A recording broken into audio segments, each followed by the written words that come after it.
live in are so perilous. And if you had the opportunity to only choose 3 to 5 things in your life that you absolutely could not live without, what would they be? Just think about that for a minute. Things that you know are your provision in life that you just can't do without. Maybe it's a certain memory book. Maybe it's a resource that you have. Maybe it's a person. But if you had to make a decision, you had to live life without those things, how would your life be impacted? There's a blind man in the Bible that had a cloak.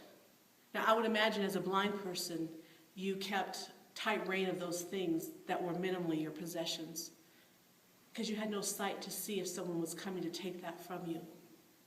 This blind man was sitting on the side of the road, and he had a request before Jesus. Jesus, out of the crowd of people, stopped and went in close proximity to him and asked him, "What is it that you want me to do for you?"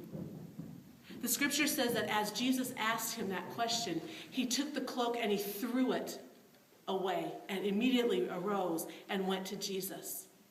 That cloak can be those things in your life that are keeping you, your provision, the things that you're trusting for in your existence. Jesus wants to know what you want him to do for you. And then he wants you to take that provision, that cloak, and he wants you to throw it so that he can be your provision and your source. The scripture says that once Jesus healed him, he went from a bystander on the side of the road to being on the road with Jesus as a follower of Christ. And that's what he wants to do for us. He wants us to get from the side of the road onto the road and be active as a witness to him. Thanks for joining us. Be sure and subscribe to Canyon Lake COG if you'd like more videos, sermon recaps, all kinds of wonderful stuff. And also check out www.canyonlakecog.com for podcasts to listen to the whole sermon if you liked the little nugget that Pastor Julie just gave, and also to listen to previous sermons and find out more about our church. Thank you.